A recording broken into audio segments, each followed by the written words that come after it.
If you don't know these people, you don't work in video games.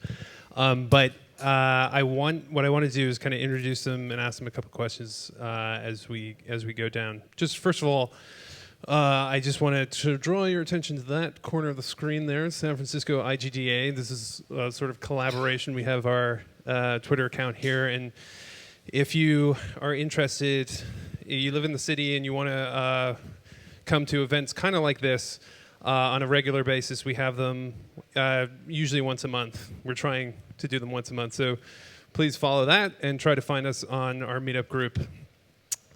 Okay. This panel is about the future of games, but I think in order to talk about that, we're going to have to cover a little bit of what's happening now, currently in games. And I think there's maybe a couple of problems with our industry, and so I kind of wanted to establish what the status quo is with these fantastic, wonderful people. So first off, I wanted to start with Susan because, so we're gonna really get into the meat of this. Susan is a writer. Fantastic writer who's written for the BioShock series, for Tomb Raider, and has had a wonderful career, and has some rather shocking news. I don't want to overblow it, but I'm a woman. Susan is a woman. But she is also she's also phasing out of the video games industry, and I think why that's important to talk about is because it's probably highlighting a problem that we have in our industry right now. So I wanted to start with you, Susan, and talk about why that is, why you have that perspective right now. Yes. Well, thank you for that awesome intro. I want you to come to parties with me. Yeah, first of all, I am really grateful for the career that I had in video games. I mean, I had incredible collaborations with some of the smartest and most creative people I've ever met. But yeah, after I feel like I'm backing away slowly. I mean, it's not a hard stop. I still take video game projects from time to time, but less and less. I think I'm down, well, anyway. Yeah, why am I doing it? Well, I mean, it's partly me, I'm sure. I've just sort of changed, and I'm interested in different kinds of things. But in terms of what I see going on in the industry that I didn't see when I started, because when I started, I was in love. This is it. I'm done. This is awesome. And what's changed, the two things that come to mind that have changed between then and now, one is what I think we've heard a lot about, which is that the business has grown so quickly, and the budgets for console titles, not indie stuff, obviously, but for console titles is so ginormous that studios have to mitigate risk for their return on investment. And so they have to play it safe with their creative content. And that can be challenging because I know that developers are chomping at the bit to try new and different kinds of things, and often feel stymied in that environment. Not always, but sometimes. And indie is definitely an option, obviously, but not for everybody.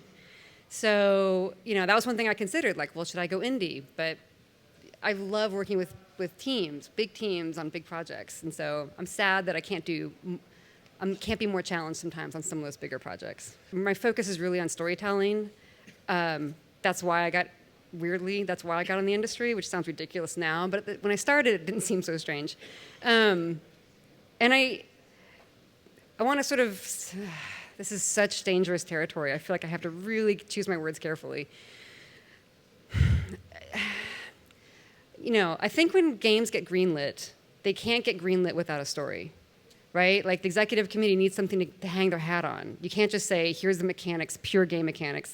That's it. They're like, well, who's the player? What's the avatar, right? What's the whatever? And so the team putting it together needs to put something there, right? So a lot of times it's something that's kind of placeholder. And then the game gets greenlit, and then at some point, will bring on writers. And the constraints are pretty established, it's a shooter, it's a military shooter. it's World War II. Like, oh, I've seen this before, and like most people have. And there's nothing wrong with that, but when you start seeing sort of the same things over and over again, even though the people, like I said, that work in games are so creative and have such great ideas, but the system itself doesn't really support innovation as much as I wish it would. Right. And it's interesting you use a word like innovation when you're a writer and because I think a lot of people, when they think about innovation in our industry, they're talking about technology. Correct. And I think that it's a really important topic, and so it's something we should come back to when we start talking about the future. But I wanted to move on to Jonathan next, because you have always been an indie. You've never worked at a studio. Is that correct? Mostly. I contracted at a couple for short amounts of time. Okay, and why is that? I mean, why is it that you didn't stick with that, or why is it that you wanted that kind of independence? It's my personality type. Like I just look at a big company doing big company things, and it just smells bad to me, and I don't want to be involved in that. And in fact, at times I've tried to be involved in that kind of thing. I get very quickly demoralized and just can't physically do it anymore. So this is sort of the only mode of existence that works for me. Do you feel like that what you do, is it sort of that big company mentality, or is it also, a combination of the fact that you are what's very clear in your games is that you are really an artist, that this is a form of expression for you. And is that the thing also, that you wouldn't necessarily have ownership over something you're creating in a studio like that? Ownership is the wrong word. So actually, I generalized to big company a second ago, but I don't think it's the size of the company that's inherently the problem. I think it's, can you show up and believe that the thing that you're doing when you got to work today is the most important thing that you could be doing versus any other choice that you could make in life, right? If you're going from day to day and at some point you realize, I'd rather be doing something else, but I can't because of money or whatever, then for the human spirit, that's not the greatest situation, right? So that's the thing. It's a lot easier to achieve that kind of situation. Like, I know that what I'm doing right now is the most meaningful thing that I personally know how to do. It's easier to achieve that, when you're in control of the mission statement. It's also a lot harder because you don't have all these resources to bring to bear. You have to make it all happen, right? But you at least can. Whereas most large companies are relatively entrenched in what they're doing, and if you show up and you want to do something, there's no room for lateral motion, right? Right. Does that come into conflict when you're trying to also run a business or trying to, actually, generate money when? So far, no. Okay. But the only reason is because I don't care if I'm poor, right? I mean, I made a bunch of money from my previous game, and the deal I made with myself for this one is it's okay if I lose everything, as long as I make something that I'm happy with. And so none of that, well, and I'm speaking in absolutes, it's not really true. Like, once in a while, a little bit of like commercial goblin whispering in my ear will try and get me to influence my decisions, and I just learn to recognize that and try and resist that, because it's going to lead to a game that's like many other games, right? And so you want to avoid that. So when you've made sort of some kind of deal with Sony, right, for The Witness, or not really. Not really. People think that's a thing, and it's not really a thing. Okay. Yeah. So you would sort of put like very clear barriers between what is, having that influence your work. Yeah, no, Sony doesn't. Sony's been great to work with because they've provided PR for the game and all that, but they've done that because they like the game. They're not funding it. They have no control over it. They have no voice in what it should be. They're helpful and nice to us, and that's great. But I wouldn't ever sign a thing with a publisher that gave them any traction over what we deliver. I just wouldn't do it. Cool. Okay, so Amy. Yes. Am I on? Yes. Hello. Yes. So Amy, you started out at EA as a designer. Is that accurate? Yeah, that was my first official job. I did an Atari game with just me and a programmer before that. Okay, and then went to Crystal Dynamics, worked on the Legacy of Kain series. After that, obviously, creative director of one of the best-known third-person action-adventure games out there, Uncharted, the Uncharted series. And some people would say that you've kind of revolutionized that that genre. How? I mean, to do something like that is very difficult within a corporate environment. Can you talk a little bit about how that came about at Sony? Yeah, I mean, to echo what Jonathan was saying, I mean, Sony actually is very good to work with. They are very hands-off. I think it was sort of a perfect breeding ground to be able to do something that was, at the time, seemed kind of bold and risky. You know, in hindsight, it might not seem that way, but in terms of the technical challenges in front of us, it wasn't something that had really been done before when we set off to make Uncharted 1. But I think it was fertile ground because, you know, we were in a situation with Naughty Dog where Sony did trust us as a developer, and we're relatively hands-off. I mean, we would get stuff filtered back to us mostly through marketing about, you know, a lack of faith and like, why are people going to want to play a guy in a t-shirt and jeans when we need more Kratoses? And it's like, well, you know, thankfully we could just say, you're going to have to trust us. And that was an okay answer. In some companies, that wouldn't be the case. I mean, it sort of feels like that should have just happened at Crystal. Like what? Uncharted should have? Yes. Well, I mean, look, it was a weird time, right? I'd been there for 8 years and had been on essentially the same franchise, the Legacy of Kain Soul Reaver franchise, the whole time. And you know, it was clear that we probably weren't going to make another one in-house, right? And we were finishing up the last one that I was working on a few months to go when I got a call from Naughty Dog to say, would you want to come join us, be the game director on Jak 3, and then transitioned into being the game director on new IP for the PlayStation 3. Pretty attractive, right? Right about the same time, we got word that Eidos was going to take Tomb Raider away from Core because it had been struggling. It had been a little bit damaged, and give it to Crystal Dynamics. So it was sort of a little bit of, initially for me, a dilemma. And then I realized they were so freaked out about needing to rehab that franchise that although arguably they were giving it to Crystal because of our track record, they were also a little freaked out to put it in anybody's hands at Crystal, including mine. And so Doug Church was at Eidos, and they brought him in to be the director of it. And I think they were trying to, it's that whole mitigation of risk thing. It's like, we can't afford to faceplant one more time with Tomb Raider. What's a sure bet, you know? And so it was sort of interesting. It's like, well, I would have loved to have done it. On the other hand, I'm glad that happened because my path took me where it needed to be. And I don't think at the time we could have made an Uncharted at Crystal, right? Mm-hmm. Again, it's just which ground was fertile, and it just turned out Naughty Dog and Sony was. And so I'd be lying if I didn't say there was a little bit of gratification and being able to kind of go, oh, okay, well, I'll just go make my own game then, you know. Yeah. You want Doug to do Tomb Raider, fine. You know, I'll go do something kind of similar with less constraints, right. You know, and less fear, right. Which was great. Yeah.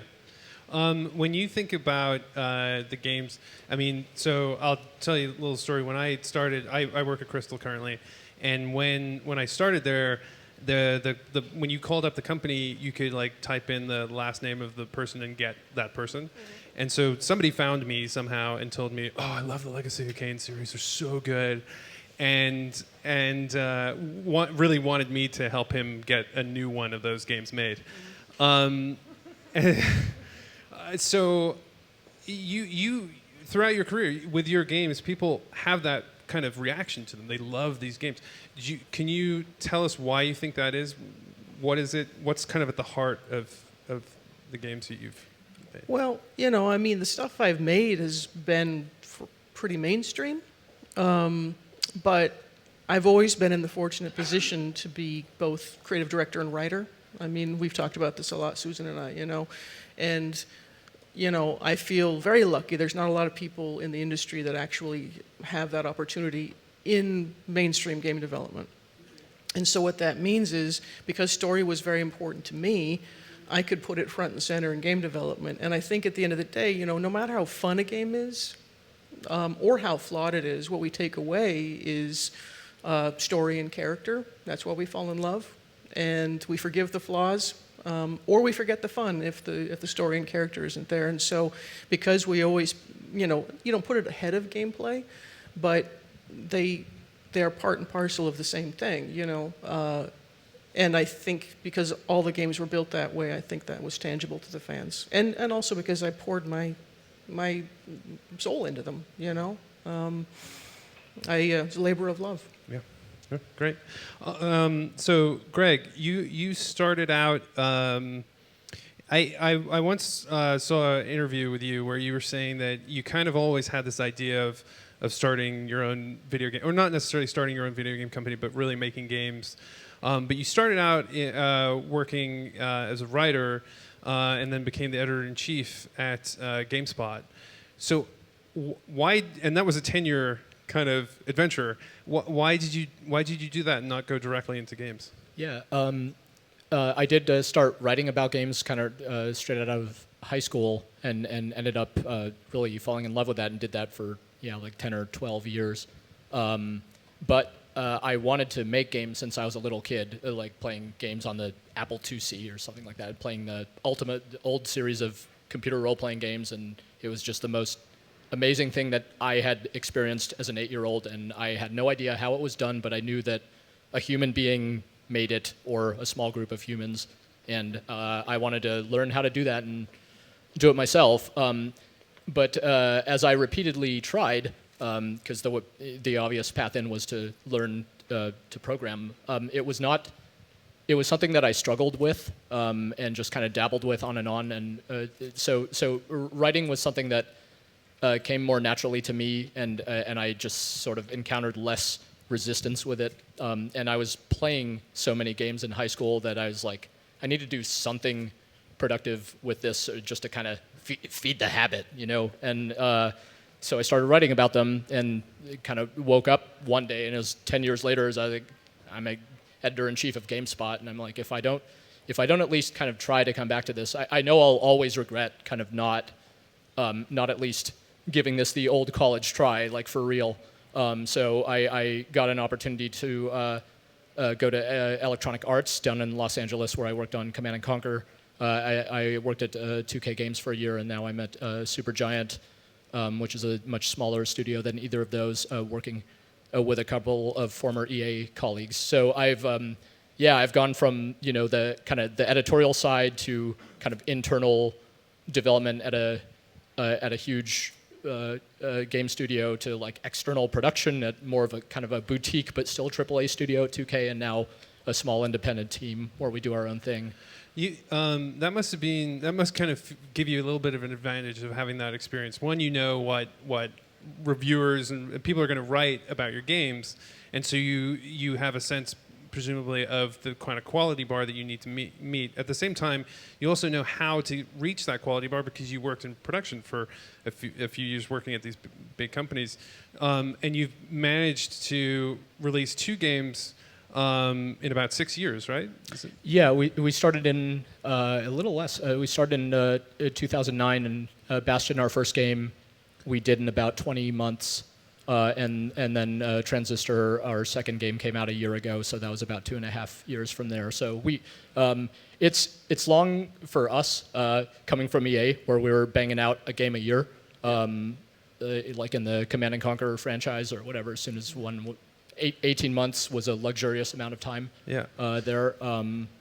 But yeah, I think we definitely, when we were starting off as Supergiant, and we're thinking of all the many reasons we would more than likely fail as a small startup independent studio, we're trying to be positive about the advantages we did have. And one of the things we really felt we took away from our experience at EA was hey man, we we have shipped video games here. Like we know, like finishing a video game is even more difficult than starting it, oftentimes, and just having that production discipline, sweating those details, and knowing what kind of some of the surprises that are inevitably going to come up. I think it not only, if anything, it maybe lulled us into a false sense of security about our ability to actually do the thing, and being not terrified is really important in terms of making forward progress and development, I think. Yeah, but you, what was it that also like kind of made you kind of take that leap to create that studio? I mean, what was it that you weren't getting at EA or 2K that you? Yeah, we were playing. So our team at its peak at EA was about 100 people, which is like today is like a pittance on a AAA team, but back then it was pretty big. We were playing these games like Braid that John made, and Plants vs. Zombies and Castle Crashers and stuff like that. Like this was in 2009, it was already kind of a bit of a renaissance period, I think, for independent games. They through like Xbox Live Arcade and platforms like that, I think they kind of reached both a level of quality and like kind of a new level of awareness that they hadn't in the past. And we were just thinking like, man, how is it that 3 people or 5 people can make a better game than 100 people? This is initially counterintuitive as an idea, and meanwhile, we didn't kind of strike out because of EA, but for sure, kind of like what John was saying, a lot of bandwidth there's a big communication overhead the bigger your team is, and it can be harder to make any kind of decision, be it a good one or a bad one, and if it's a bad one, woe unto you if you spend a long time and then arrive at a bad decision. But there was something really appealing about just going and trying to do it our way, and learning from what our experience there, and also just following more of our intuition and making the kind of game that we would never be able to make in a large studio environment, and just making something that felt more personal to us, and seeing how that would do. What was happening in digital distribution at the time, I think, is really what made it possible from like I guess from a business standpoint. Like although those are still really competitive environments, the part where you didn't have to like print a video game, on a DVD and put it in like Walmarts around the country or something, was what enabled a lot of small studios like ours, I think, to come into existence. Cool. Yeah. So now I want to kind of focus the conversation more on the future, which is what this is supposed to be about. But I think it's nice to kind of get a real sense of where you're all coming from, and how you kind of got to right now, in order to sort of understand your answers. So I just kind of want to throw this out, and sort of get a gauge of, from each of you, what do you think, a video game, like, video games need to be sort of 5, 10, 15 years in the future, whatever kind of makes sense to you as a goal. Like when you think about what does this video game need to be, to really sort of, and this doesn't need to be anything sort of specific, it's just to you as what is it that you want to make, and what is it that you want to experience as a player in the future?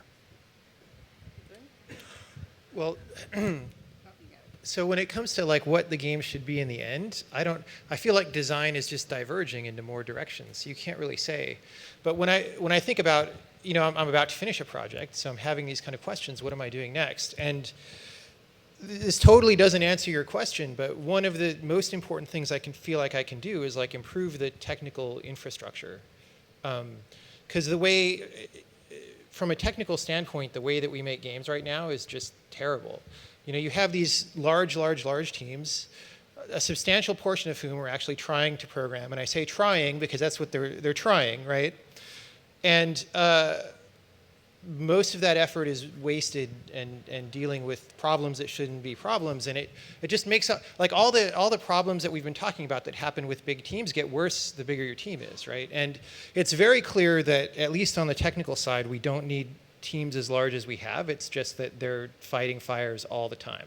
So, I'm very interested in clearing out the underpinnings of how things are built, like replace the programming language, replace the paradigm of like how you move data around and how you represent it and all that. And that has nothing to do with like what you play in the end, except that it'll make everything better because people will be able to make things faster with smaller numbers of people. So that's all that I can say there. Well, actually, I completely agree. Almost, I think that's actually one of the biggest problems. I talked about the business, but I think the tech is a problem as well. Like, as a person who's focused on content, 10 years ago, I thought, well, eventually the tech will get resolved, and then it'll become a means to an end, right?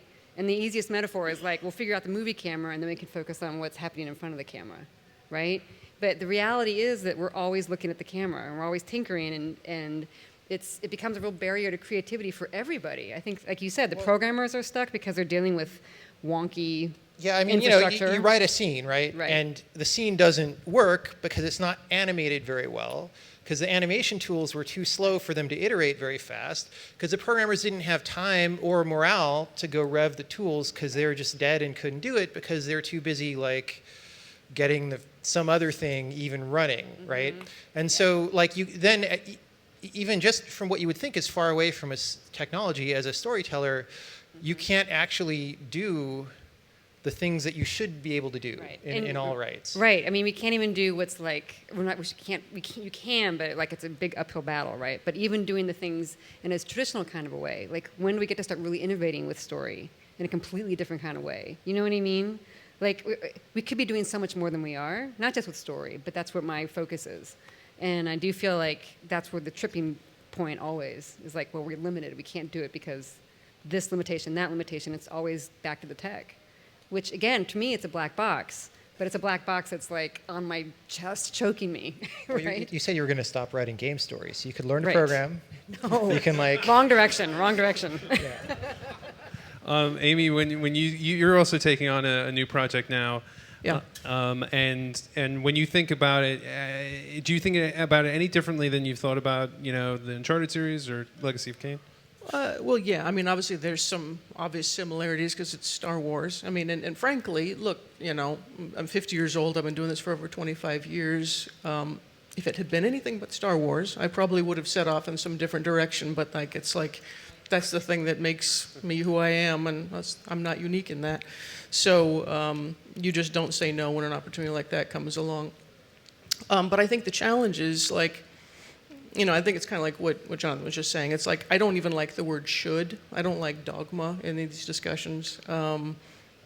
There's such a breadth of games that we can make, and trying to limit that by criticizing somehow each other's work, whether we're mainstream or indie, is silly, right? What I'm excited about is the fact that kind of what Greg was talking about. We're at a point now, I mean, we keep talking about how we are this pioneer industry and this is kind of the Wild West and we're on this frontier, and it's felt like that, honestly, for 25 years still, right? But I guess that's, in the big scheme of things, that's reasonable. But I feel like we're just now entering a time when the shackles are coming off because so much is getting democratized. When I started, it was like there were no freely available game engines like Unreal or Unity. The access to tools like Maya was incredibly limited. I mean, you had to have an SGI, for God's sakes, there was no digital distribution, so everything had to fit that model of a $60 game in a box. All of that is blown out now. And what that means we can see is a lot of voices coming out. And as a gamer, that's what excites me the most. I mean, that sounds ironic given the kind of games that I tend to make and what I'm working on now. But I think my attitude is always that, like, even making a game like Uncharted or Star Wars, there's a Trojan horse opportunity with these games to try new stuff about what we can do with the medium as an interactive medium. And if we get it right, we reach a lot of people with these AAA Trojan horse titles. You know what I mean? What I'm excited about for our medium and wanting to see us push more on what is the language of interactivity versus just aping cinema, and again, I know that sounds ironic coming from me, is that It is a vehicle for empathy, not just sympathy, and for experience rather than just sort of vicarious, passive experience. I mean, that's why VR is even more exciting. That idea of presence is even beyond the idea of, the empathy that can come through an interactive medium. So that's the kind of stuff that it's like I would like to Trojan horse into my projects, and I'm kind of envious of the people that get to do it full time. Cool. Do you have anything? Oh yeah, I really love the Trojan horse expression. By the way, I strongly agree with that as an idea that players go in to these games are, I think, truly formless other than their interactivity being kind of their defining feature, interactivity in some respect. I think that's the only, other than them being digital, when we say games, we mean electronic games, I think, in this context. And the idea that people keep trying to poke at the boundaries of that is really interesting. I feel that I agree with Amy that in a certain respect, I feel that people have been doing this for a long, long time already, and people talk about it like it's this new thing that happened in the last 2 years, and it's really not. But at the same time, I think the degree to which more game developers are attempting more new types of experiences and having success with those efforts at different scales is really encouraging. So it's great to see a continued kind of pattern of unexpected successes, and some people kind of cynically want to write them off as outliers or whatever is in the right place at the right time. But when that's the entire pattern, when people try something new and then it succeeds and reaches some new audience, some seeming niche that turns out to be very, very large, I think that's all great. So I like. It creates a kind of an incredibly competitive and scary environment in one respect, but it's also feels very pure, where at least everyone feels that you're just not going to succeed if you try to kind of ape someone else's success at this point. If ever that was a viable strategy, I think it probably never really was, and less so today than before, I think. Yeah, it's an interesting point about also the democratization of it, and has kind of led to kind of global success that Jonathan, you've had, and you've had, Greg, too. As you move into the future, how do you scale that up safely, where you don't end up in the same situation with these massive teams? Yeah, we've talked about that a lot at Supergiant, where one of our programmers, he worked on Modern Warfare 1 and 2 before working on Bastion or whatever. So he's been there at kind of the top of the figurative Mount Everest as far as AAA game development and AAA scale success. And our thing is like I said, we've taken a lot of super positive lessons away from that, and we loved working on games at that scale. But in terms of what we do at Supergiant, it's completely core to everything about us that we remain small. So the answer to the question of scale is we simply do not scale. We just sidestep the trap of trying to make a bigger, better game every time of this did well, so ergo this plus online multiplayer and this and that will do even better. It's so avoiding the trap of just more scope equals more quality is something that's very important to us. And just a bunch of our guys come from a music background or whatever, so the band analogy is really appealing to us, of a group of people who just sticks together over a long period of time and does work together, and it'll just all have something consistent through it in its identity because it's the same people, but hopefully each respective work is unique in some way and surprising and interesting. Cool. Yeah, Jonathan, you've with The Witness, this is very definitely a scale much larger than Braid, and so I'm wondering. I mean, this is obviously also taken a lot longer for you to make. So is looking beyond this, are you kind of like, well, I'll take a step back, or like how are you thinking? So part of the motivation was definitely to make a large, ambitious game, and having done that, relative to our size, right? Having done that, like I like to do something new every time. And the thing about The Witness is very high density environment where everything is interconnected and like everything is meaningful in ways that surprise you 30 hours into the game, right? Like I've been walking past this tree 15 times, and on the 16th time I realize why it's important, right? And then the whole game is that. But the next game is not going to be about that, right? And so it doesn't. Part of what happened with The Witness is it needed to be 3D because our gameplay is 3D, and I don't know, just all these things added together. But we've actually done okay. So, Braid took about 3.5 years. It was I think of it as a 5-hour game. Of course, that varies heavily based on who's playing. The Witness is probably about 80 hours, and it took about twice as long by the time it's done. So we made a game that's, 16 times as big in twice as long. So that's 4 times as efficient. So that's fine. But I don't feel the need to keep growing that necessarily. Although yeah. It depends. Depends on your point of view. Yeah. Amy, maybe you don't want to necessarily be the person to represent your company in this, but Electronic Arts has this horrible track record for layoffs after big projects. Is there any sort of responsibility you feel towards your projects and in that? I mean, in terms of not necessarily being responsible for their layoff, but is there any way that you want to or try to mitigate that? Or yeah, I mean, I'm honestly, I had some trepidation about rejoining EA, and I sat down with the CEO on down to talk about, my concerns and my hopes, and I'm hoping that, and look, it's a very different company than I think people think, and it's certainly a different one than I worked at many years ago, and I'm hoping that if I have some leverage in a bully pulpit, I can use it for good to make some change, a seed of change, and model better development. But yeah, I mean, obviously, it's a giant organization, and this is difficult. It's a lot of giant rusty gears, and you just try to make a difference locally, and hopefully that influences people on a larger scale.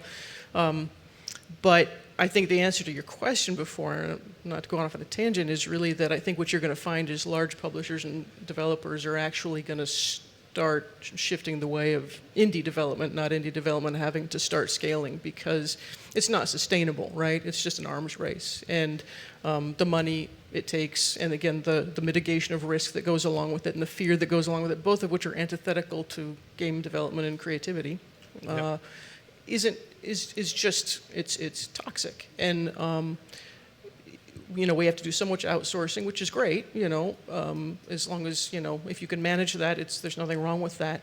But I think the old business model's falling away, and now with digital distribution and live services and people looking at things like subscription models, and then you're looking at Netflix. I mean, I think the whole industry is poised to change, and there's no reason we couldn't be making more reasonably sized games ourselves, because the budgets can come down, because we don't have to have a $60 price point. There's no cost of goods. And I think obviously the work that we produce is going to improve because of that, because we can take more risks. It's a really interesting observation, because it sort of seems like we're kind of midway through the collapse that happened in the film industry, the studio system. And so then I guess the last question is for like people here, as they're trying to kind of navigate and position themselves well for the future. It sort of sounds like we're headed much more towards a future where we're going to outsource things. We're going to we're not going to have these massive teams, that it's maybe going to be small teams that are essentially producers that kind of create this. I don't think that's probably very realistic. You still need your core creative team on site. The outsourcing is the same thing the animation studios have been doing for a long time. The massive amount of artwork that needs to get done, but a lot of the core creative work still has to be here. I don't think that, it's not like the VFX industry where I think our jobs are going to disappear. But I do think that, look, even these big publishers, they're shackled to a business model that they know doesn't work and they want to get away from. I just think that that's because those wheels are rusty and slow to turn. We're going to see that change a little slower than we're seeing it in the indie development scene, but we're going to see it because it doesn't make sense for them either. It's just it's hitting that tipping point that we've been all kind of holding our breaths and waiting to see, which is why, even for me, trying to make, a game similar to something I've been doing for many, many, many years, I feel like without being able to take the IP, Star Wars, with Star Wars out of the risk column, I think it would be hard to get something greenlit anymore, just because it's just too terrifying. And I understand why. It's not because they're being cowards. It's because it's a hell of a lot of money. Yeah. Susan, is there anything is there any way that we can get you? What would we need to change for the future of the industry to have you phase back into? I don't know if anyone cares if I phase back, which is fine. I think what's probably going to happen is that we're going to start seeing innovations when, again, I'm such an outlier. I love story. I always feel weird at these things talking about story. I'm like, I know almost no one cares, but I care a lot. When people start using these tools to create storytelling experiences, deep empathy, like we've never seen anywhere else, when that starts happening, I will probably get excited again. But I think it's going to happen because lots of people are getting their hands on our tools. It's not just people who label themselves as game developers. I went to Sundance. They have this New Frontiers storytelling lab, and it's really interesting. They bring people from all fellows in who are working on all kinds of different projects, and some of them are game developers backgrounds. Some people are combat photographers. There's a guy in particular I'm thinking of, and he is using VR to create an experience that he's going to be sharing with kids living in conflict zones so they can talk to the enemy, right? Quote unquote. And the idea is to try and create some sense of empathy towards someone that they hate on sight in real life. And, it's going to be flawed. It's going to be messed up. Anything new is going to be executed poorly for a long time, right? But it's going to get there eventually. And I think that will probably happen, but honestly, 10 years ago, that's what I was hoping for too. Soon, any second now. And the reality is, life's, tick-tock, and I just kind of want to get on with it, So I wish everybody the best of luck. Someone's going to do something I'm going to be really jealous of, but I will probably be somewhere else by then, which makes me kind of sad, but c'est la vie. Yeah, well, that makes me kind of sad too, but, see you later. I think we don't have time for questions. Okay, well, thank you so much. This is such a wonderful panel. Thank you for being so open with us all. Thank you.